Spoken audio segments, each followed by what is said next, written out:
Ahora mejor. Vamos a hacer un comienzo formal. José Luis, muchísimas gracias por tu predisposición siempre para ayudarnos. Estamos aquí con las alumnas de la carrera universitaria que ya están en la residencia. Hay dos chicos que están de vacaciones, una chica que está enferma que la ves ahí en la pantallita, se conectó desde su casa. Pero bueno, la idea era que nos ayudes a responder un montón de inquietudes que tenemos con respecto a todo lo relacionado con los ISGLT2.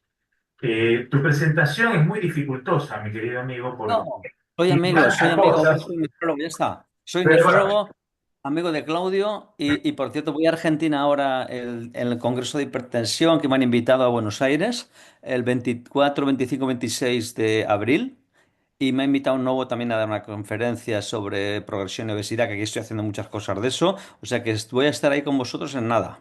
bueno, bueno, O bueno. sea, me presento yo. Soy amigo de Claudio y los amigos de Claudio son buena gente. Segunda, tengo el título de nefrólogo, he hecho investigación y he participado en muchos ensayos clínicos. Y entonces, al participar en ensayos clínicos, a la fuerza, por ósmosis, como diríamos los nefrólogos, tengo que saber.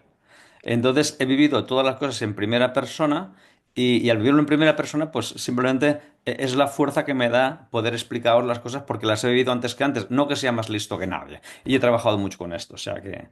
Bueno, bueno, muchísimas gracias. Bueno, como habrás visto, las alumnas han preparado una serie de preguntas. Quisiéramos ir leyéndote y bueno, y vayamos conversando un poco sobre todos estos temas tan importantes para lo cotidiano, ¿no? Así que, bueno, ellas van a ir turnándose como para hacer tres preguntas. Así que, arrancamos. Buenos días.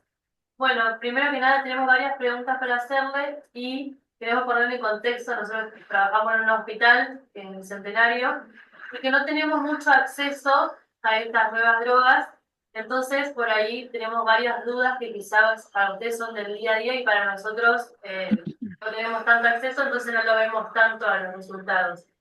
La primera pregunta que redactamos es en un paciente que tenemos con diagnóstico reciente de una enfermedad renal en estadio 4, que lo conocemos recién, que sin un tratamiento instaurado, que si nos recomendaría iniciarlo ISLGT2 en concomitante con los IECA y los ARA o agregarlo posterior, o sea, agregar todo junto, ni bien conocemos al paciente, o agregar los IECA en primera instancia y después evaluar la medida de filtrado. Bueno, sí, a ver, esto es una pregunta de muchísimo interés. Entonces, si fuéramos cardiólogos, porque los cardiólogos no son muy pocos, los nefrólogos somos muy fisiólogos, los cardiólogos tienen una evidencia grado A o 2 y lo ponen sin sentido. Y a veces yo les digo, no, no es esta así de bestias, utilizar la fisiología. Entonces, porque en España no sé, hay en Argentina, pero en España la diferencia entre un cardiólogo y Dios es que Dios no ha hecho el MIR. Esa es la diferencia porque son así muy arrogantes ellos, ¿no? Bueno, me llevo bien con todos y con mi equipo especialmente, ¿no? Entonces, a ver, sí que es verdad que uno de los problemas relevantes, pero no demasiado en la clínica, es el mecanismo hemodinámico de nefroprotección, que eso induce en cierto grado de hipotensión a los pacientes que va a depender de su estatus de volumen. Claudio, he visto que una pregunta estaba algo de eso, también lo comentaremos. El paciente deplecionado con mucha dosis de diurético va a hacer una caída más importante. Entonces, claro, si estamos hablando de un estadio 4, que ya de entrada las guías dicen más de 20 de filtrado hay que ponerlo, vale, un paciente que en las guías te lo aceptan, pero estos pacientes, los mecanismos hemodinámicos van a ser más acusados. Entonces, todo el sentido común, que es lo que tenemos los nefrólogos, es hacerlo pausadamente y uno detrás de otro. Yo, sinceramente, primero, yo le diría a un paciente, tengo estadio 4, potasio bien, pongo el bloqueo del sistema renina-angiotensina que hay que poner a todos. Quizá no pondría a lo mejor una dosis plena, pondría una dosis media, por ejemplo, candesartán, 8 miligramos, intentar maximizar la dosis. Candesartán 16 miligramos en un par de meses o mucho. Si veo que está hemodinámicamente estable, no baja mucho la presión arterial, inmediatamente pongo el ISGLT2. ¿Cuándo tenía yo que tener miedo o problema para que haya un problema hemodinámico con hipotensión a este paciente? Simplemente en pacientes con enfermedad renal crónica muy avanzada y muy ateromatosos o en pacientes que estén con mucha dosis de diurético.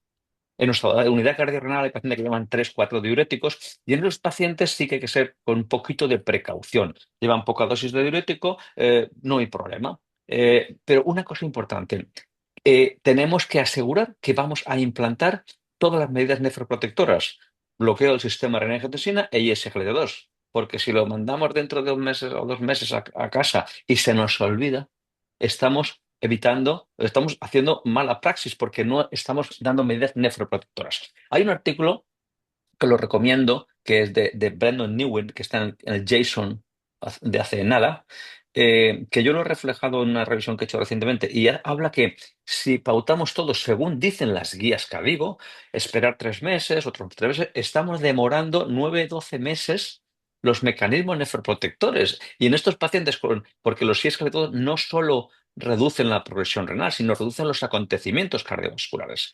Y si entonces eso lo demoramos mucho, no estamos aprovechando este pronóstico. Y se hace un planteamiento de por qué no hacerlo todo en 3 meses. Esto yo lo he explicado también, no lo sabías, Claudio, esto no te lo he dicho. ¿Sabes quién ha hecho el NEPSAP de la ASN? ¿Sabes? ¿Conocéis el NEPSAP, no? NEP-SAP, que es el programa de Sí, sí, formación sí. médica, que es el monográfico. Me han invitado, lo he hecho yo, el NEPSAP de nefropatía diabética lo he hecho yo este año. Ah, qué bien. Cada 2 años, ¿no? Hombre, es un honor para mí.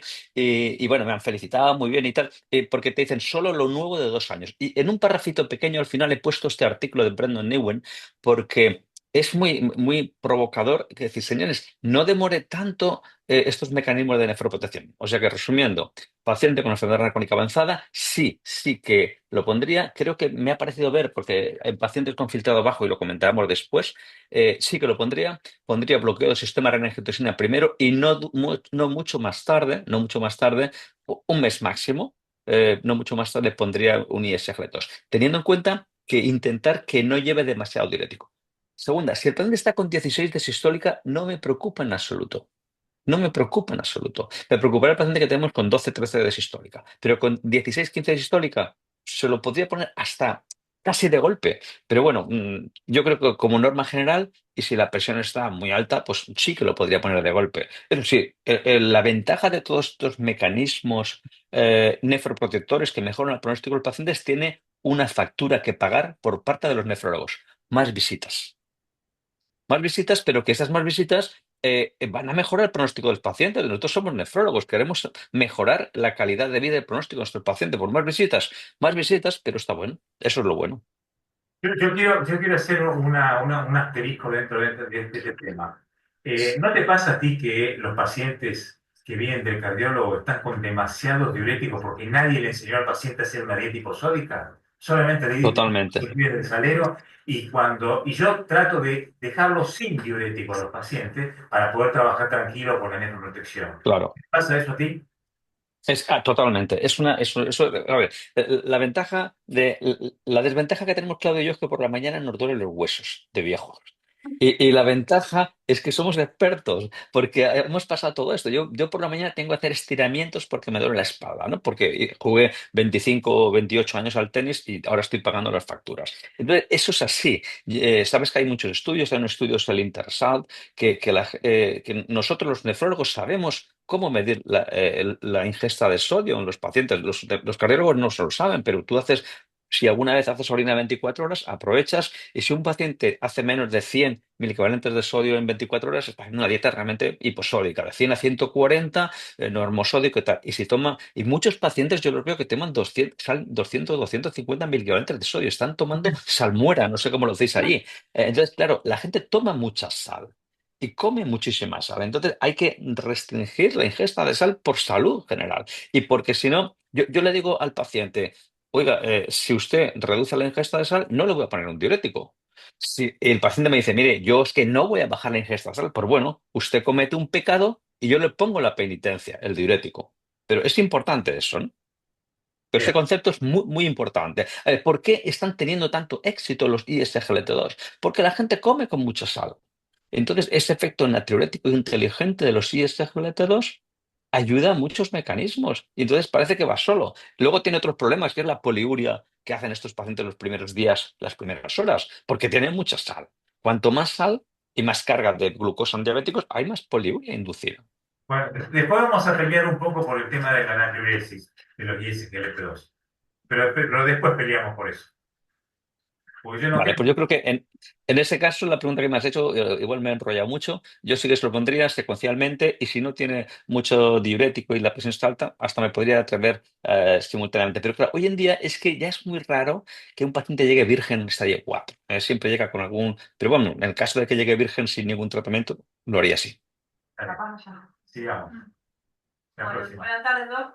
Eh, la próxima pregunta es sobre cuando nosotros iniciamos el tratamiento con los ISGLT2, las guías nos hablan de que existe un punto de corte, un aumento del 25% perdón, una disminución del 25% de la tasa de filtrado glomerular como un punto de corte para suspender el tratamiento. Lo que nosotros nos preguntamos es cuán estricto es ese punto de corte y cuánto realmente hay que hacerle caso a ese valor, o si es un poco más moderado y más manejable de acuerdo a las situaciones y circunstancias de cada paciente. Ya. Ese aspecto, a mí me ha pasado porque yo recuerdo que esto, yo me he peleado mucho porque estuve en estudio Credence, estudio Canvas, y os juro que nadie tenía ni puñetera idea de esto, ni idea. Y había muchos de steering committee que eran famosos endocrinólogos del mundo, famosos cardiólogos, y los nefrólogos, y entonces yo eran los que decíamos, tío, pero no se extrañéis porque no sé si el Claudio recuerda que las primeras fichas técnicas decían que estaban prohibidos los diuréticos con los ISGLT2. Bueno, les dieron algún susto y por eso estaban asustados. Entonces, un poco el tema que hemos comentado del el corte, sinceramente, cuando las guías, incluso en hipertensión, nos dicen que más de un 30% de la caída del filtrado, pues ante un bloqueo del sistema de angiotensina u otro, hay que plantear otra duda. Yo, personalmente, en primer lugar, digo, vamos a ver, si me baja menos del 30, a mí me hacen interconsultas y yo online respondo y dice, oiga, el paciente me ha bajado un 25% el filtrado glomerular. Y digo, enhorabuena. Dele la enhorabuena porque está participando de la nefroprotección de su paciente. Entonces, ¿qué ocurre en pacientes que tienen una caída más importante? Es decir, más del 20-25%, yo el 30% es un punto de corte que me parece razonable. ¿Qué hay que hacer? Mire, a usted lo peor que le puede pasar es que caiga en manos de un nefrólogo o de un médico que no tenga ni puñetera idea. ¿Por qué? Porque le cae el filtrado y le quita un mecanismo nefroprotector. Entonces, si le cae el filtrado más del 30%, no hay que quitarlo de entrada. Lo que hay que replantearse la vida. Si yo le digo a mis residentes, me pregunto un residente, oye, ¿esto qué hago? Tío, replantéate la vida. ¿Te ha dejado la novia? ¿Es por algo? ¿O porque eres un coñazo? ¿O por lo que sea? ¿O por algún motivo? Plantéatelo, que si te ha dejado, analízalo para que no te deje otra chica luego. Entonces, aquí hay que replanteárselo. Vamos a ver, ¿cuáles son las causas de esta caída importante? Primero, a ver, si hubiera tenido una estenosis de la arteria renal bilateral ateromatosa, ya hubiera hecho el fracaso renal agudo con un bloqueador del sistema renina-angiotensina, por tanto, eso queda descartado. Entonces, los dos motivos fundamentales son la depleción hidrosalina y la alta dosis de diurético.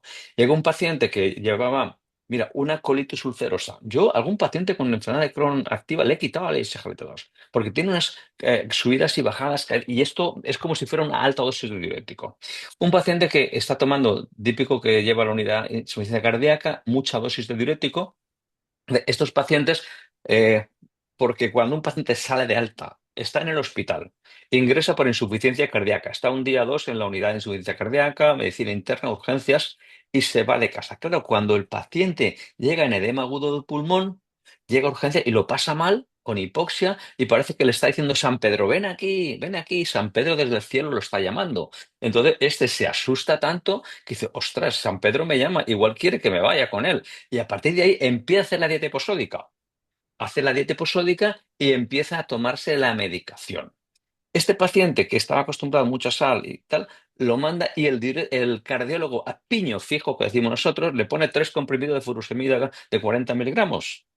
Y no le dice, oye, una visita, aunque sea telefónica, en 15 días, un mes, para ver el peso, el edema, tal. No, piño fijo. El paciente se queda con los 3 comprimidos de furosemida, con el plerrenona, y a lo mejor le pone una tiacida incluso, y a los 3 meses el paciente está con 8 de sistólica, deplecionado como una pasa.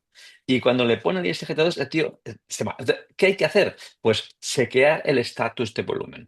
Nosotros, que Claudio lo sabe, en nuestra unidad cardiorrenal, el manejo es Vexus. el Vexus, porque los nefrólogos utilizamos el peso, pero el peso pues, es un poco burdo. Damos el Vexus, vemos la cava, la suprahepática, la porta, la vena renal y ahí ajustamos, haces un fine tuning. Yo en mi consulta, incluso tenemos el sistema que tengo un paciente, digo, mira, este paciente parece que ha aumentado medio kilo de peso, pero no lo tengo claro y come con más sal. Lo mando a la consulta de al lado, que están mis colegas, y digo, pásame el Vexus y cava suprahepática, porta, y yo le digo, mira, yo creo que debe tener la cava en unos 18 o 20, 21 milímetros. Y digo, ah, pues tiene 18 milímetros o 20. Pues mira, aumentale de furosemida en vez de 1,5, 1 y 1. Fijaos qué ajuste fino con el Vexus hacemos y no nos equivocamos. Por lo tanto, ante esa situación, 30% de punto de corte, chequear depleción. Oye, que he tenido una diarrea, llevo una semana con diarrea crónica que no me acabo de tal, no sé qué, o estoy vomitando porque me ha sentado algo mal, o diuréticos y está. Otra cosa importante, sí, chequear esto y si lo chequeáis, lo revertís, le suspendís los diuréticos, el paciente, la regla de Sick Rule Day, a lo mejor tienes que quitarle el todos 4 o 5 días hasta que se le pase la diarrea, pero luego reactivarlo. Entonces, esos son los mecanismos que hay que hacer. Es decir, 30% y chequear gente. Y solo he tenido que suspender fármacos en personas que tienen diarrea crónica o situación crónica muy importante. Si no, los cardiólogos, que sabéis que en mi unidad cardíaca son muy agresivos y muy de todo, los mantienen y el paciente, mientras clínicamente no esté hipotenso, se debe mantener. Pero el 30% es muy razonable. ¿Y no utilizas el CA-125 como marcador de laboratorio? Totalmente. Nosotros, existen dos biomarcadores. De hecho, le dicen el Valencia Biomarker, porque Julio Núñez, y, bueno, han sido los que hemos trabajado en esto. De hecho, nos sacan este año en las guías mundiales de insuficiencia cardíaca. Y cuando la gente viene con nosotros, está absolutamente alucinada. Porque nosotros, los nefrólogos, les hemos enseñado a los cardiólogos que el NT-proBNP no sirve de mucho para nosotros. Sirve para la insuficiencia cardíaca que un paciente tenga un NT-proBNP normal, menos de 200, sí que sirve para excluir. Pero si tiene un NT-proBNP elevado, no sabemos si es porque, como se elimina por riñón, si es por insuficiencia renal o porque tiene una insuficiencia cardíaca. Entonces, el NT-proBNP traduce pared del ventrículo izquierdo. Entonces, yo tengo fenotipado al paciente cuando viene a la consulta cardiorrenal, NT-proBNP, que me sirve de relativamente poco, CA-125, hacemos un sistema de bioimpedancia, que hay una bioimpedancia muy chula que se llama Maltron, que nos da el líquido intracelular, extracelular, es una pasada, porque el BCM de Fresenius es muy rudo. Y hacemos Vexus, por lo tanto, clínica, bioimpedancia, el CA-125. Entonces, un CA-125 menos de 30, el paciente está ok. Un CA-125 de 30 a 50 necesita un poquito de diurético. Un CA-125 más de 70 necesita bastante diurético. Y con todo esto ajustamos el paciente. Excelente, excelente. Y es increíble que a pesar de todo lo que ustedes han publicado en julio, el tema del C-125, en muchos lugares ni siquiera lo consideran. Y siguen con el ProBNP, verdaderamente Claro, que tiene un rango muy amplio de claro, terminaciones. Y que también sirve, sí sirve cuando el ProBNP tiene uno basal y baja con el tratamiento diurético, pero no sirve como un marcador de verdaderamente claro. hoy el paciente está sobrecargado, no en la clínica prolífica, ¿no? Claro, el CA-125 es como una hemoglobina glicada de una semana de los pacientes. Dura una semana. No lo repitas a los 2 días de los tres porque dura una semana. Entonces, pero es que el NT-proBNP, tenemos un paper que el primer autor es Rafa de la Espriella, que es que hay una falta de correlación con el filtrado glomerular y no te sirve de nada. Entonces, este diagnóstico y luego la congestión es congestión derecha, que es la que tenemos que solucionar nosotros. Y eso es CA-125. Por lo tanto, conjugando esos factores, podemos ajustar. Pero mira, Claudio, nosotros hemos tenido la tasa más baja de ingreso por insuficiencia cardíaca de medio país. Porque Rafa del Espriella y Julio Núñez son unos super cracks, tienen un sistema de detección precoz. Hemos hecho un sistema de laboratorio precoz para nefro y para insuficiencia cardíaca y entonces aplican todo esto de forma muy agresiva, aplican las guías de forma muy agresiva, los pacientes salen con casi todos los medicamentos y eso es lo que hace mejorar el pronóstico. Y otra cosa para los residentes jóvenes. La industria sabe que las unidades cardiorrenales aplican las guías. Bueno, aparte nosotros como siempre tenemos gente en formación de fuera, de oye, estos que hablan mucho y no aplican las guías. No, lo hacemos porque tenemos que aplicarlo. Y la industria pone dinero al que aplica las guías. Así de sencillo. Es decir, en diciembre nos viene una compañía, que no te voy a decir cuál es, que, oye, chicos, que, bueno, vosotros sois los líderes de unidad cardenal de Europa, sin duda, me sobran $15.000, no sé qué hacer con ellos y he pensado ponerlo a vosotros. Pues vale, bienvenidos. Es así, es decir, es que nosotros, ya ves, Claudio, vais a ver un paper que es una pasada. Hemos hecho un proyecto que nos financió el gobierno, que preguntábamos, ¿un paciente con filtrado glomerular por debajo de 45 y albuminuria tiene insuficiencia cardíaca subclínica? Eso es el concepto, el síndrome cardiorrenal es un continuo. Pues bueno, hemos hecho un estudio que se han incluido 500 pacientes en 4 centros. Les hacíamos todo basal y seguimiento, biomarcadores, Vexus, etcétera. Bueno, pues en estos pacientes el 90% tenía algún biomarcador o marcador de insuficiencia cardíaca y el 40% tenía insuficiencia cardíaca de forma importante sin haber tenido insuficiencia cardíaca previa. Claro, eso hace que los pacientes, el diagnóstico de la insuficiencia cardíaca es en urgencias. Es como si dijéramos en nefro, el diagnóstico de insuficiencia renal cuando le ponemos un catéter para diálisis que llega en urgencias. Pues esto es lo que estamos haciendo con estos biomarcadores anticipándonos. Y de hecho, a ver, estaba ayudando esta mañana fechas que aceptamos solo 2 pacientes, 2 médicos por semana y estoy dando fecha para octubre del 25.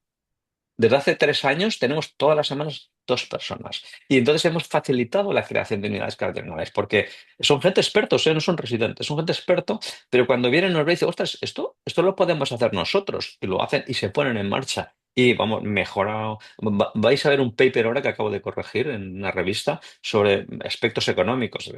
Está ya absolutamente contundente el concepto de cardiorrenal.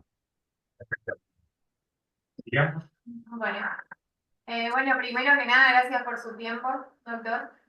La tercera pregunta viene a colación un poco de lo que estuvimos hablando recién. Dice, en pacientes añosos con hipotensión sintomática, ¿qué nos recomienda hacer al respecto al inicio o continuación de los ICGLT2? Un paciente con hipotensión sintomática, ¿no? Sí. Añoso. Y la, y la pregunta es que como se oye un poquito entrecortado, dime. Ahí se la dio. Es que como igual estás lejos del micrófono, di. Vale. En un paciente, en pacientes añosos con hipotensión sintomática, ¿qué nos Vale, recomienda vale, hacer respecto al inicio o continuación del fármaco? vale. Correcto, sí, es que se había entrecortado. A ver, en primer lugar, el paciente añoso, recordaréis que cuando empezamos con los IGF-2 estaban contraindicados en mayores. Pero se ha visto que el paciente añoso es el que tiene más insuficiencia cardíaca, más enfermedad cardiovascular y el que más se beneficia.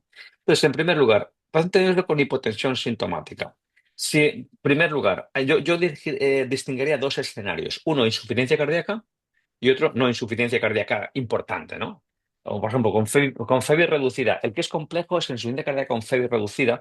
Y este paciente, aunque sea hipotensión, debe llevarlo sí o sí. Y tendremos que ir a un ajuste fino, porque estos pacientes se benefician muchísimo de ese ajuste inteligente del sodio.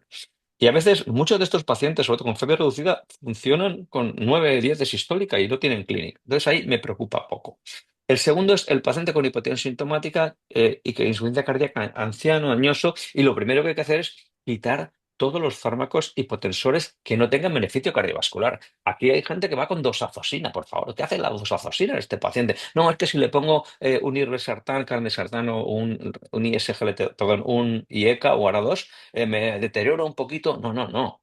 Usted ponga bloqueo del sistema renal angiotensina tal. Y ¿por qué lleva dosazosina? No, como lo lleva, fuera. Alodipino, lleva alodipino por algún motivo, no tiene angina, no, fuera. Entonces le quitemos los fármacos que tengan hipotensión y entonces se le quedan realmente lo justo. Y en esos casos son pocos los ancianos que tienen hipotensión. Los únicos que me preocupan un poco son los ancianos diabéticos con neuropatía autonómica. Entonces, en estos pacientes, la neuropatía autonómica, o no ancianos, sino hay mucha gente con neuropatía autonómica y son relativamente difíciles de manejar. Yo tengo algún paciente de estos 2 o 3 tengo que me han enseñado mucho. Tengo un paciente con una neuropatía autonómica brutal que los cardiólogos no sabían qué hacer y tiene insuficiencia renal. Y al final, pues hay que ajustar, fijaos, medias compresivas, las medias compresivas para que aumente el tema vascular, el hecho vascular. En estos pacientes incluso hay fármacos Te digo con neuropatía autonómica grave. El, midodrina, perdón, la midodrina que produce erección, piloerección, pero a dosis 5 miligramos cada 12 horas o cada 8 horas, según tolere el paciente, puede ayudar a eso. Evitar que tengan anemia, porque si tienen anemia pues, se trata con EPO y tal. Y entonces, en estos pacientes, el evitar otras causas de hipotensión, quitar fármacos que inducen hipotensión, puede ser una medida. A veces el diabético pasadísimo con una neuropatía autonómica no podemos hacer mucho más. Y a lo mejor, oye, pues este paciente se cae al suelo, pues no podemos darlo. Pero en general, quitando eso, yo creo que sí que se pueden dar. Y sobre todo quitando fármacos que tengan ese efecto antihipertensivo que no tienen beneficio cardiovascular. En esos Intentar pacientes ser corto, sí, sí. Intentar ser corto para responder las máximas preguntas posibles, sí. En esos pacientes yo he visto que a veces retirando el beta bloqueante, que incluso teniendo una dosis baja, se le quita, digamos, el beta bloqueante le quita la reactividad de la frecuencia cardíaca, Claro, se le baja, sí, esto retirándole el beta bloqueante, además de la amlodipina y de oxacina, sí, sí. ayuda un poco al manejo. Y el Sí, midodrina, porque sí, el beta-bloqueante impide la respuesta adrenérgica y entonces, claro, si no tiene una indicación específica, no hay que darlo. E incluso ahora hay un paper de Julio Núñez y también otro estudio publicado en Circulation que dice que los pacientes con insuficiencia cardíaca crónica, si están muy estables, se le puede suspender el beta-bloqueante y no empeora el pronóstico, sino todo lo contrario. bien, muy claro, sigamos. Bueno, la próxima pregunta, doctor, sería, ¿me escucha bien? Estoy más Sí, lejos.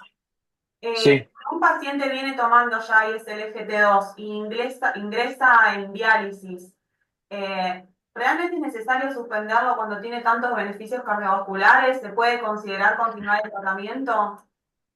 Vale, es una pregunta muy interesante que os la podré responder dentro de 3 años. Bueno, Ah, en realidad la pregunta es, no la puedo decir, os puedo adelantar. Esa pregunta es una pregunta que siempre nos hemos hecho. En el estudio Credence y en el DAPA-CKD nos permitían mantener el ISGLT2 cuando iniciaba, incluso iniciando el diálisis, y lo manteníamos. Entonces hay un subanálisis que está publicado en Circulation del doctor Guido Lambers que analiza unos 170 y pico pacientes, no recuerdo en el que analiza la mortalidad. 170 y pico que llevaban ISGLT2. Y es una N muy pequeña y es un dato descriptivo, pero simplemente la mortalidad era el doble en los que no llevaban ISGLT2. Es un dato que aparece en diálisis con tantos factores de confusión, pero simplemente era ese ahí. Entonces, ¿qué mecanismos pueden justificar eso? Pues mira, los mecanismos son los siguientes. Un paciente que inicia diálisis peritoneal o hemodiálisis, que inicia con 10-12 de filtrado, obviamente tiene diuresis residual, y uno de los mecanismos de beneficio de los ISGLT2 es disminución de inflamación o disminución de la sobrecarga workload, ¿no? Del trabajo renal. Yo les digo que los ISGLT2 son los beta-bloqueantes del riñón, porque utilizan un fuel que es beta-hidroxibutirato, que es como un petróleo que saca más energía, y entonces hace que el riñón vaya más despacito y consuma menos energía. Vosotros sabéis que la cantidad de ATP que consume el riñón es enorme, es enorme. Entonces, si yo hago que la cantidad de ATP, solamente para reabsorber sodio, solo para reabsorber sodio, si yo hago que esa cantidad de ATP sea mínima, el riñón irá más descansado. Y luego, como tiene todavía circulación, capilares, etcétera, va a bajar inflamación, va a mejorar esa hiperfiltración que hay. Si el paciente tiene 10 mililitros minuto de filtrado, va a estar hiperfiltrando, sí o sí. Entonces, esos mecanismos que entrada que os he dicho, independientemente, pues, consumo de oxígeno, que lo podremos hablar después, yo creo que esos mecanismos son suficientes. Para justificar su uso? ¿Cuándo se va a responder? Pues hemos hecho un estudio que va a salir el paper del Rationale en NDT, de Fluid Transplantation, en un mes y medio, 2 meses más o menos, en el que estoy en el Steering Committee y hemos hecho dapagliflozina versus placebo en pacientes en diálisis peritoneal, hemodiálisis, con filtrados mantenidos, con diuresis residual o trasplante menos de 45 de filtrado. Un estudio a 5 años, regulado por Outcomes, y este nos va a dar la respuesta. Es un estudio que acabamos de empezar en 5 países o en 6 países, y este estudio con 1.000 y pico pacientes o casi 2.000 pacientes nos va a dar la respuesta y yo estoy convencido que va a ser que sí. te va a ser que sí. Pero claro, no tenemos ningún argumento para confirmarlo, pero tampoco para suspenderlo. No, no nos van a poner una multa ni meter a la cárcel por mantenerlo. Hay también algunos beneficios en casos que yo he tenido, donde lo he colocado en pacientes en diálisis con anemia que era refractaria al uso de eritropoyetina y han mejorado la anemia claramente, y probablemente sea por disminución de la hepcidina, como se ve en los pacientes con enfermedad renal no dialítica, ¿no? Así que eso es otro mecanismo por el cual se puede usar. Sí, sí, a ver, mecanismos, como esa pregunta me ha parecido verla y en los últimos 3 minutos antes de conectarme me he hecho aquí una chuleta para que no se me olvidara nada. Mira, escribimos un artículo que está en New England Evidence, que el autor, para los ingleses no le dice nada, pero nosotros se llama cochino, pero es cochino con K de kilo, es un japonés cochino, y entonces explicamos que en el DAPA-CKD en un ensayo clínico, el ISGLT2, el brazo de ISGLT2, incrementa 0,9 gramos la hemoglobina. Casi 1 gramo de hemoglobina, son 3 puntos el hematocrito.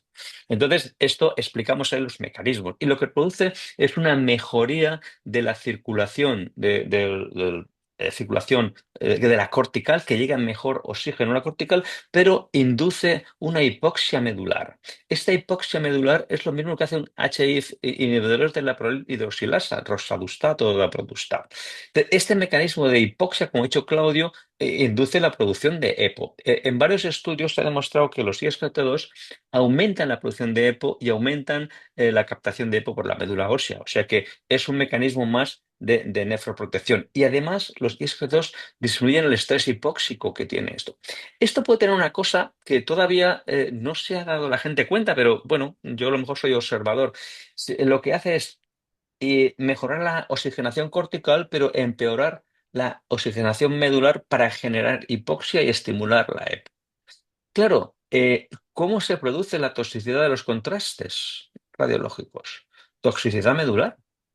Entonces, igual que se quita la metformina, a lo mejor hay que plantear suspender el ISGLT2 al día del contraste. ¿Por qué? A ver, si un paciente tiene una buena perfusión, buena presión arterial y no toma mucho diurético, no pasa nada. ¿A quién se produce toxicidad por contraste? Insuficiencia renal, depleción por diurético, un mieloma que tiene una nefropatía intersticial, pierde sal. Entonces, quizá había que valorar que esto puede potenciar la toxicidad por contrastes. Entonces, simplemente que lo tengamos en cuenta y en algún momento, igual que se quita la metformina durante 2 días, igual que se quitan los diuréticos y se pone un goterito de suero fisiológico, igual hay que quitar el ISGLT2 2 días porque induce esa hipoxia medular que puede favorecer la toxicidad por contraste. Bueno, es una observación que puede ser de interés. Bueno, muy bueno. ¿Quiere que nos desconectemos y nos volvamos a conectar? Bien, Bueno, genial. Julie, seguimos con las preguntas.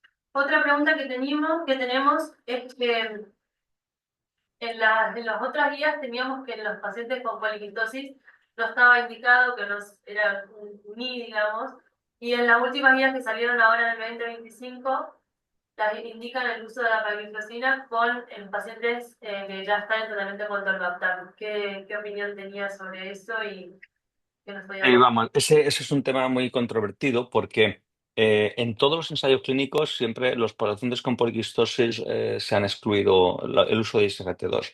En este momento hay el único ensayo que se permite, y yo creo que va a ser un fármaco muy bueno, son los inhibidores de la aldosterona sintasa, vicadrostat y vadrostat, que yo sé que en Argentina igual estáis seguros que estáis haciendo un ensayo. Estos incluyen poliquistosis y a lo mejor salen evidencias. Pero no se incluyeron inicialmente por dudas en poliquistosis porque generalmente el control de la glucosa es uno de los factores que estimulan el crecimiento de los quistes, entre otras cosas, ¿no? Entonces, lo que se ha visto que los pacientes diabéticos, os recuerdo que lo leí en las guías, que los pacientes diabéticos tenían con poliquistosis, tienen más quistes que los que no diabéticos, ¿no? Porque la expresión de glucosa, la carga de la glucosa, induce la expresión del quiste y el crecimiento. Entonces, un poco, al estar excluido de los ensayos clínicos, no tenemos evidencias, pero sí que ha habido bastantes evidencias preclínicas en ratones de que aumentan los quistes. Es decir, el ISGLT2 en ratones aumenta el tamaño de los quistes. Claro, y si el ISGLT2 induce diuresis osmótica, va a activar la vasopresina.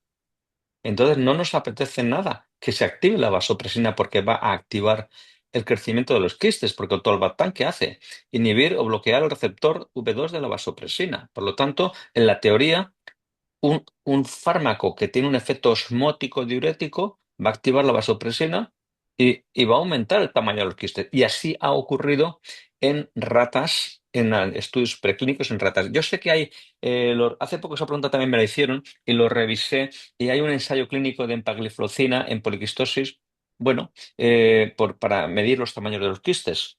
Yo creo que por el momento yo no lo utilizo ni lo recomiendo por el tema de la osmosis, y esto en los pacientes con poliquistosis, ¡buah! Esto, y encima llevan tolvaptan, menudo follón. Yo, fijar una cosa de los viejos, señores, un paciente con poliquistosis tiene que estar con 12 de sistólica y que no esté gordo. Con esas dos cosas solo vais a hacer un efecto importantísimo en la nefroprotección. Y cuando no se puede hacer más, nosotros los trasplantamos, porque tenemos una línea pero vamos, ahí la hipertensión y la obesidad es fundamental en estos pacientes, y yo el ISG2 no tengo argumentos por ahora, y yo sé que hay ensayos con nuevos fármacos, pero no con ISGT2. Hago un comentario con respecto a esto, porque el tema de la diuresis osmótica es otra cuestión que aparecía como un efecto prolongado que producían el SGLT2. Sin embargo, la diuresis osmótica no dura más de 2 o 3 días, porque los mecanismos Correcto. de regulación y el mecanismo de regulación es la liberación de vasopresina, incluso medido por copeptina, que también aumentan. Por lo tanto, el efecto sobre los quistes va a ser difícil, por eso lleva años. Pero si fisiopatológicamente sabemos que aumenta la vasopresina y aumenta la pupeptina, no creo que estemos autorizados a usarlo. Así que Claro, pido por claro. ti, yo no lo uso tampoco. Sí, así es, Claudio. Bueno, Intento hacerse corta, yo me enrollo también mucho como los argentinos, pero intento hacerlo corto porque si no, no da tiempo y así mejor. está bien, está bien. Bueno, la próxima pregunta está relacionada sobre todo con para los pacientes que tienen patologías glomerulares inflamatorias agudas, como por ¿Mm? ejemplo nefritis lúpica o vasculitis. ¿Cuál es la utilidad de estas drogas, sobre todo considerando pacientes que tienen mucho grado de actividad y poca cronicidad con respecto a lo que es la proteinuria? Ya. Sí, sin duda, yo tengo una vasculitis. Este paciente tiene que llevar inmunosupresores. Entonces, yo puedo esperar, en mi opinión. Este paciente tiene una vasculitis activa, inmunosupresores, tendrá corticoides, lo que sea. Hoy en día tenemos rituximab, mil cosas para dar, ¿no?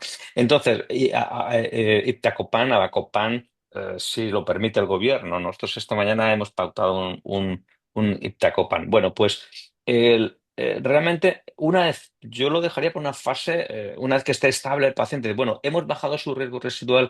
Yo creo que un paciente que debuta una vasculitis a los 4 meses, 3 meses, está tomando muy baja dosis de esteroides porque tiene una baja inflamación. Entonces, estos pacientes que queda inflamación residual se verían beneficiados de esto. No tengo claro si lo pusiéramos en la fase aguda. Fijaos lo que ocurría en la insuficiencia cardíaca. Se ha visto que incluso poniéndolo en la fase aguda mejora. ¿Por qué? Porque hay un mecanismo de diuresis inteligente que en la fase aguda el mecanismo de reabsorción de sodio está destrozado. Entonces, por eso beneficia en la insuficiencia cardíaca, pero no en una vasculitis. Una vasculitis aguda, esto va a hacer efectos antiinflamatorios, disminución de citoquinas, disminución de factores inflamatorios. Eso lo van a hacer estos fármacos. Pero yo no pondría como una prioridad, de verdad. No tenemos respuesta a ello, no tenemos respuesta a ello, pero yo primero el paciente con enfermedad inflamatoria aguda, como has comentado, le daría los corticoides inmunosupresores que tiene que hacer, y a lo mejor en 3 meses, si no ha mejorado, tiene cierto residual, lo pondría. Es como, yo por ejemplo tengo mucha experiencia con GLP-1, semaglutide, oral, subcutáneo, dilaglutide, etcétera. Entonces la gente digo, no, muy poco a poco. Si has estado 4 años y no has perdido un gramo, ahora yo te voy a hacer perder 1 kilo, 2 kilos al mes, 1 kilo o 2 al mes. No tengas prisa. Algunos son hiperrespondedores. Pero hay gente que no, es que solo he perdido 2 kilos este mes. Hombre, multiplícalo por un año, vas a perder 20 kilos. Entonces, claro, la gente tiene prisa y aquí no hay que tener prisa porque esperar 3 meses no ocurre nada. Yo creo que en la residualidad de estas enfermedades vasculares va a haber beneficio. Mira, una cosa que publicamos que hay gente que tampoco le da importancia, pero yo creo que sí. Yo hablo con Guido Lambert y esto fue muy importante. En un estudio que hicimos se llama Rotate, sobre combinación de dapagliflozina y pleranona, porque Bayer no nos dio, no se fiaba de nosotros, ahora se arrepiente. Entonces, hemos hecho un paper que está publicado en Diabetes, Obesity and Metabolism, en el que, analizando los biomarcadores, veíamos que hay una menor expresión, de menor pérdida de glucosaminoglicanos en la membrana. La dapagliflozina o el ISGLT2 hacía que hubiera en el endotelio menor pérdida de glucosaminoglicanos. Y lo primero que se produce cuando va a aparecer albuminuria es la pérdida de los glucosaminoglicanos del endotelio. Entonces, el endotelio está empezando a trabajar ahí y si yo estabilizo los glicosaminoglicanos, no los voy a perder, voy a tener menos probabilidad de albuminuria. Entonces, esto son mecanismos inflamatorios que los todos actúan. Entonces, claro, es que esto es un descubrimiento brutal que están apareciendo por todos los sitios mecanismos. Por lo tanto, en enfermedades crónicas, inflamatorias, tal, todos estos mecanismos van a mejorar, pero necesitamos unos años para hacer. Nosotros nos han dado un proyecto europeo, y eso lo sabe Claudio. Yo estoy muy contento porque, bueno, llevamos ya 2 años. eh, Nos han dado un proyecto bueno, nos dieron 9 millones de euros. Pero para 14 hospitales. A nosotros nos ha tocado medio millón de euros. Estamos haciendo con Guido Lambers un proyecto de medicina personalizada y estamos haciendo todos estos estudios de biomarcadores y a ver a qué paciente les va bien unos fármacos, a qué paciente les va bien otros fármacos. Entonces, esto es muy importante porque tenemos que ver en este puzzle cómo encajamos cada fármaco en cada paciente. Ahora vamos a tener 4 o 5 fármacos, aparte de los 4 pilares. Viene inhibidores de la endotelina, viene Abenciwat, donador de óxido nítrico, viene inhibidores de aldosterona sintasa. Que ya no sabemos a qué paciente poner cada fármaco, pero todos estos fármacos tienen beneficio y, por ejemplo, este beneficio en endotelio no se ha hecho mucho caso y eso es muy importante. Y los Eh, ISR2 lo producen. Ustedes, en el Rotate, ustedes estudiaron muy bien diferenciando con algunos marcadores el efecto de la DAPA, el efecto de la enona y el efecto combinado. Y la aldosterona tiene una tremenda influencia en la pared endotelial y en la inserción de los canales de sodio, por lo cual la arteria se rigidiza, ¿no es cierto? Sí, sí, sí, totalmente. La combinación de el antagonista del receptor mediano corticoide debería ser casi de rutina con el ISGLT2 para sumar mecanismos que tiendan a tener la salud del endotelio y no se produzca la rigidez arterial. Totalmente, Claudio, totalmente. De hecho, este estudio fue una cosa que nos dio mucha rabia que Bayer no nos quiso dar finerenona, pero lo hicimos con el prenona y va a ser el proof of concept es el mismo. Y el estudio es un estudio súper citado, con un número pequeño de pacientes, pero muy bien diseñado. Mira si es así que hoy hemos randomizado el primer estudio, el primer paciente de un gran estudio. Nosotros, también trabajando con Guido, David Cherney, Guido y yo hemos diseñado ese estudio que se llama FINESE. FINESE es un estudio de que en Rotate nos preguntamos ¿qué es más efectivo en albuminuria? ¿ISGLT2, DAPA, eplerenona o la combinación? Aquí hemos hecho la misma pregunta con el mismo tipo de diseño cruzado. ¿Qué baja más la albuminuria y afecta sobre el slope? ¿Finerenona, semaglutida o la combinación? Entonces, nos ha retrasado el estudio porque después de estar aprobado y haber empezado hace 6 meses, Novo Nordisk nos dijo que no nos garantizaba el suministro de semaglutide subcutáneo, Zempic. Entonces hemos tenido que ir al comité, hacer una enmienda y hemos pasado a oral, semaglutide oral. Pues hemos randomizado hoy el primer paciente, nosotros, mi centro del mundo. Bueno, somos 4 hospitales. Bueno, que se ha pegado Christos Banner también y Peter Rosin de Dinamarca. Entonces, ahí vamos a dar la respuesta, Generated Hypothesis, de ese concepto de combinación que tú me has comentado. Y va a ser la primera evidencia porque nosotros, ¿qué estamos haciendo?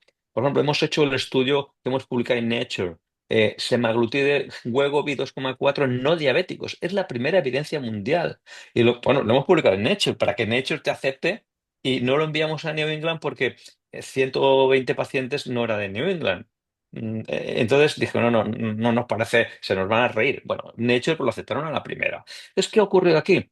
Fuimos los primeros con semaglutida y hemos obligado a Novo Nordisk a hacer un ensayo clínico de más de 1.000 pacientes, igual que el SMART, el estudio de semaglutide 2,4 en no diabéticos. Por lo tanto, aquí vamos a hacer un estudio, son unos 200 pacientes, no más, muy bien diseñado, que va a ser el generador de la hipótesis para esta combinación que los metaanálisis dicen, oye, que esto está claro, los metaanálisis dicen que mejoran la supervivencia o disminuyen la mortalidad y mejoran la progresión. Pero claro, un estudio con ese endpoint, eso es lo que hemos hecho ahora con este estudio, que calculo que en un año estarán los resultados. ¿Qué dosis de semaglutide oral están usando? Sí, porque es que no nos testaron subcutáneo y estamos semaglutide oral y finerenona. ¿Pero qué dosis usan oral? ¿3, 7, 14? No, no, 3, 7, 14, es decir, la dosis normal, que un mes 3, otro 7 y otro 14, y luego se mantiene 14 hasta el final del estudio. Perfecto, sensacional. Ahora vamos con otra pregunta. Bueno, ¿qué opinión tendrías sobre el uso de los ISLGT2 en pacientes que son inmunosuprimidos, teniendo en cuenta que hay riesgo de algunas infecciones como las del tracto genitourinario? Inmunosuprimido en general, dice, o vasculitis o tal, o trasplante, más o menos. Bueno, mira, las infecciones de orina realmente no me preocupan demasiado porque hemos publicado, no sé si lo tenéis, si ponéis Gorgojo, Gorriz, Castro, es un Journal Clinical Medicine de hace un par de meses, hemos hecho un artículo muy chulo de manejo práctico de los ISGLT2. Journal Clinical Medicine, Gorgojo, Gorriz, Castro, Almudena Castro, Gorgojo, Gorriz y una infectóloga que no recuerdo, y Cebrián, Ana Cebrián. Entonces, y una infectóloga que no recuerdo el nombre. Entonces, ahí está explicado. Claro, las infecciones de orina no se aumentan más por los ISRT2. Y ahí explico los mecanismos, que esa parte la hice yo. Los diabéticos tienen más infecciones de orina porque son diabéticos, porque la glucosa hace una serie de alteraciones en opsonización, etcétera. No tienen más infecciones de orina. Sí que tienen más candidiasis. Pero entonces, en un paciente inmunosuprimido, a mí me preocuparía mucho que tenga infecciones continuas y sobre todo, el único mecanismo de infección no es un mecanismo sistémico que pueda tener una neumonía, como puede tener un paciente que toma metotrexate y nos pasamos y haces una leucopenia, o por ejemplo, o un lupus que hace una plaquetopenia leucopenia, ¿no? Este paciente, si tú das un espectador, no hace leucopenia, no baja los linfos, no baja los linfos T, no baja los linfos B, tiene problemas locales. Entonces sí que me preocupa las infecciones candidiásicas y me preocupa todos aquellos pacientes que tengan problemas de fontanería. Es decir, urológicos con catéteres, con tubos. Yo he visto a un paciente que ha llegado con un fungus ball, una bola de hongos, tremendo que está a punto de morirse. Entonces, pacientes trasplantados da un poco de miedo. Entonces yo diría, pacientes trasplantados hasta los 6 primeros meses no los pondría. A partir de esto primero, y eso es lo que dicen un poco las pocas guías que hay. Segunda, en pacientes que están muy inmunodeprimidos por infecciones crónicas y tal, solo me preocuparía de los trastornos urinarios por la candidiasis, porque no hay un incremento de diarreas, ni neumonías, ni queratitis oftálmica. No, no, es un tema local. Y por eso yo en pacientes que tengan infecciones, problemas que lleven catéter, un doble J, que lleven un Bricker, estos pacientes no estaría yo muy cómodo con los sujetos. En lo demás me quedaría muy tranquilo. Ahí en esos pacientes se podría tomar la otra línea de nefroprotección, como son los GLP-1 o antagonistas del mineralocorticoide. Totalmente. Así Y, es. Y lo que viene, y lo nuevo que viene también, sí. bien, bien, perfecto. Eh, Seguimos. en un paciente, Perdonad, tengo a las 18:40 una conferencia, por cierto, con Argentina, porque Novo Nordisk me ha llamado que quiere que vaya, pero son unos tacaños con los ricos que son, y le he dicho que si no me paga, yo a vosotros lo hago gratis, y a la sociedad argentina voy gratis, pero a Novo Nordisk no quiero ir gratis. Entonces tengo el Novo Nordisk Summit aquí con Novo, ahora, al 18:40, Bueno, pararemos a las 18:39 o 38 porque son unos ratas, que valen más que el país y son unos ratas. Y he dicho que me tienen que pagar lo que yo creo que valgo y ya está.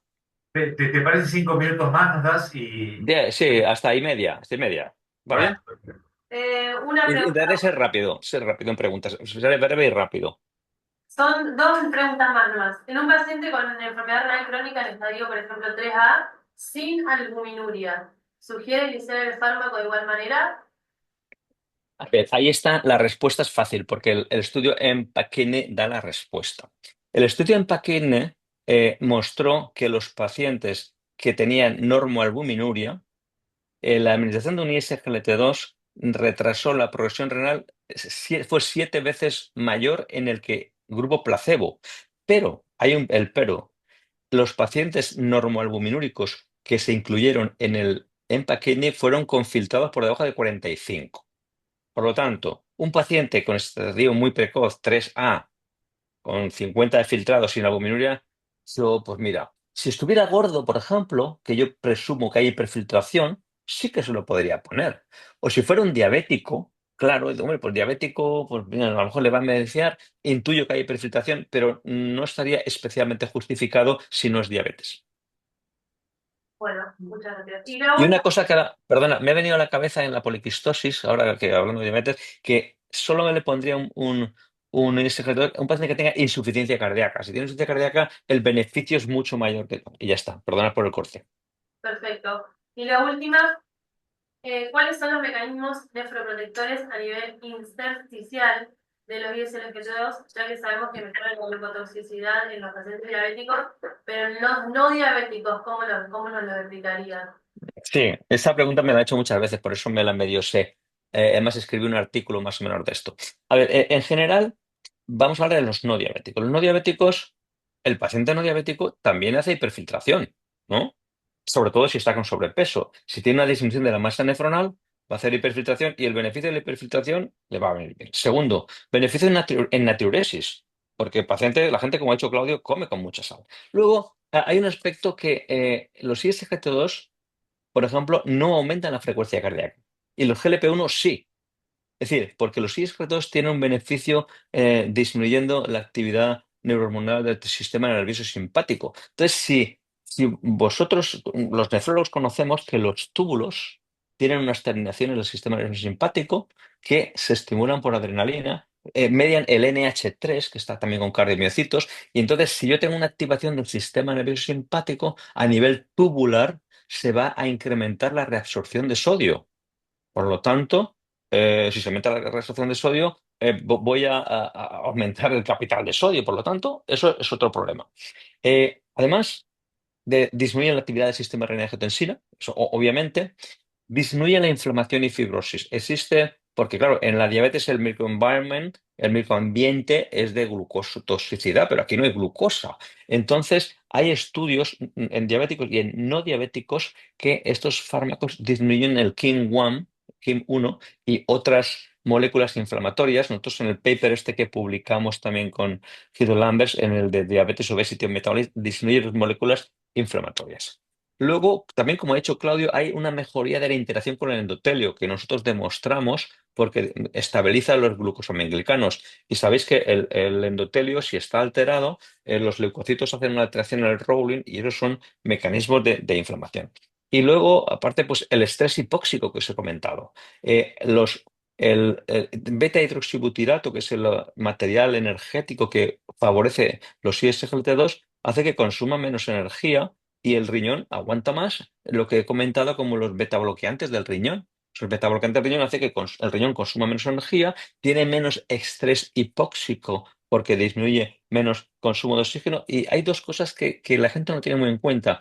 Mejoran la autofagia, que es el proceso de limpieza de las sustancias muertas y de apoptosis. Mejora la apoptosis o disminuye la apoptosis y mejora la autofagia y además mejora el cloto, que mi amigo Juan Navarro ha demostrado esa mejoría del cloto. Por lo tanto, no sé si te ha servido bastantes argumentos, ¿no? Claudio, esto sería, a ver, yo voy a ir a Argentina, sí. Mira, esto que estoy haciendo aquí, yo os lo haría gratuito, ya que estoy ahí, cogéis una sesión ahí, me da igual. Yo una vez que estoy, pero si tenéis que invitarme a un gran enemigo, por ejemplo, o un Catena Zapata, un vino mendocino, eso sí, me invites al vino y yo os hago la sesión gratuita. A la industria le cobro todo lo que tenga que cobrarle. Pero como voy a estar ahí en Argentina, en el Congreso de Hipertensión en Buenos Aires, no lo sé, miradlo. Y a mí no me importa hacer esto, yo estoy encantado, porque, a ver, me lo sé. Podemos hablar de GLP-1, de finerenona, de lo que queráis. Bueno, Para los residentes, Claudio, para residentes, tú organizas y te ponen, es el Congreso de Hipertensión de Buenos Aires, del 20 y pico, 24, 25, 26 por ahí. Yo le hago una sesión a los residentes de forma gratuita. Así, tal como estáis ahí, a 40, juntáis todos, tú coordinas aquello, yo encantado, sin problemas. sensacional. Bueno, dos últimas cosas. La primera, yo en mayo voy a estar por tus tierras, te busco y Sí, tomo un café. Claro, Un ratito, no te quiero perfecto. sacar tu ritmo. Café, no, una paella, Claudio, una paella No, no buena te en un quiero sitio sacar tu bueno. ritmo. Yo voy a estar de viaje de vacaciones. Esa es una. Y la segunda, yo siempre le digo a los chicos que están formándose y demás, que la respuesta siempre se la da la fisiología y que el estudio de la Total. fisiología es primordial. ¿Qué opinas de eso? Vamos, que has dado el punto. Mira, Claudio, cuando empezaron los ISGT2, la primera charla de ISGT2 de España la di yo porque el Ligi me llamó porque iban a presentar esto que no sabían lo que era.